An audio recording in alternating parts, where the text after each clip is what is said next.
Today we're talking about the PlayStation Portal. So after about 6 months or so, I was finally able to get my hands on a Sony PlayStation Portal. I was kind of on the fence about getting this or not, but I said, for the sake of science, let me just go ahead and get it, test it out, because I already use remote play from my tablet and my phone. I will say upon opening the box, the packaging feels very premium, but then again I expect nothing less coming from Sony, as they're always on top of their packaging and presentation. Now, right out of the box, you can tell this device is not heavy at all, and it will definitely be comfortable being held for a couple of hours if you have a long gaming session, or if you decide to play the game while you're laying in bed. As you can see, the device is made to look exactly like the PS5 as far as aesthetics go. The controller feels very lightweight, feels very comfortable and familiar. And one thing to take note of is the joystick feels slightly smaller, but you can barely tell. You got a power button to the left, 2 volume buttons to the right, a USB-C port at the bottom, and a headphone jack. As I already mentioned, the device feels very familiar. It's got the same design as the PS5 controller and feels very comfortable in the hand. And now for the big moment, revealing the screen. It is an 8-inch LCD Full HD screen. Immediately upon first impressions, I could tell you this is the most beautiful HD screen I've ever seen. You almost feel like you're not even missing out on OLED. Now let's set this to the side and see what else comes in the box. There's really not much else that comes in this box except for a set of instructions and a single USB-C cord to charge your device. So now to the setup. When you first take it out the box, you're probably going to have some kind of software update, as I did, because I'm getting mine a little bit later than everybody else, so I'm going to fast forward to the end. So now that we have that complete, it's going to automatically restart, and then it's going to go through the process of trying to pair it to your PS5. The process is very simple and straightforward. If you ever use remote play on your phone or your tablet, you'll recognize how easy these steps are. And from now on, whenever you try to connect to your PS5, this is what it will look like. And now, we're ready to play. We're fully connected. As you can see here, we got full control, and it's very responsive. Way more responsive than I expected it to be. Now let's get into how it performs when you play the game. Our first example is Call of Duty Modern Warfare 3 multiplayer. Although I love playing Call of Duty, I will say this is probably not the best example to use when using the PlayStation Portal, because in this game, every millisecond matters, and it makes a difference whether you win or you lose.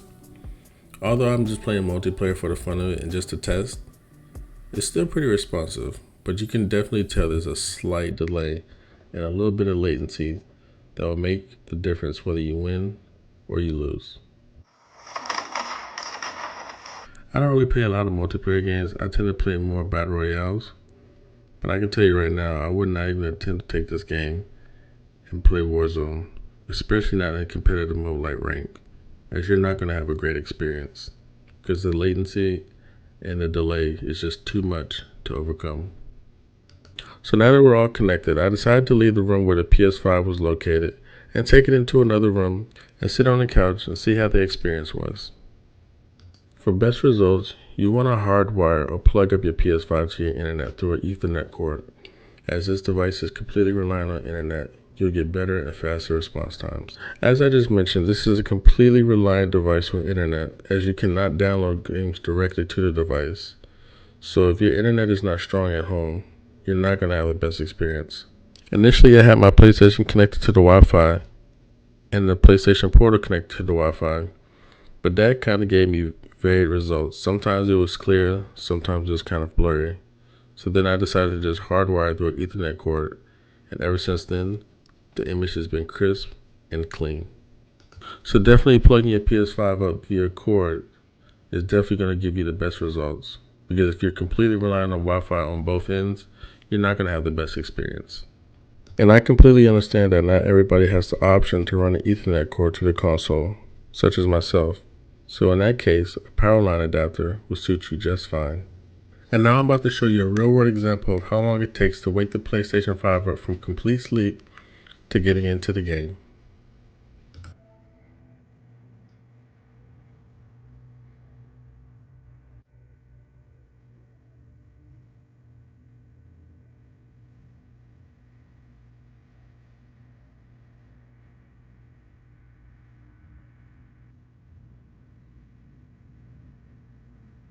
Because my PlayStation 5 is hardwired to the Ethernet, it took me about 21 seconds. Now if it was connected to just Wi-Fi on both ends, on the PS5 and the remote play device, it took a lot longer, up to even a minute. So as you can see, I'm fully connected, very minimal delay, and ready to play. So to get my final thoughts on the PlayStation Portal, it's a nice companion to have to the PlayStation 5. As I'm sure you've heard numerous creators mention, it's best used when somebody's using a TV and you still want to get your gaming session in. Or for me, I find it best used, or I find that I use it the most when I'm laying in bed. That way I can hold it comfortably and game without having to sit at a chair or a desk or on a couch in front of a large screen TV late at night. Sometimes I don't want to game for very long just to get a quick session in. Now this device doesn't do anything that you can't already do with your phone and your tablet. Now I've remote played on my tablet before, and it's comfortable because you get to hold a normal PlayStation 5 controller and you can have it sitting up. But where the PlayStation Portal excels, it, as I mentioned, is when you're laying in bed. You can kind of lean back some, hold the controller. Whereas if you have a tablet, you gotta kind of prop it up on your leg, or you gotta kind of sit up. It's not the angle is not going to be the most comfortable for you. In a situation like that, that's where I tend to find the most value. Or when I'm downstairs hanging with family and friends. That way I can still be near them and be engaged in what's going on without being completely sealed off and cut off from everybody. So who is this device for? If you ask me, it's just for somebody who wants to casually game every now and then, or someone who travels a lot and doesn't always have the room to carry their console with them, as it's not always feasible. So if you enjoyed today's video, please consider subscribing and leave a comment and let me know if you would like to see more tech reviews.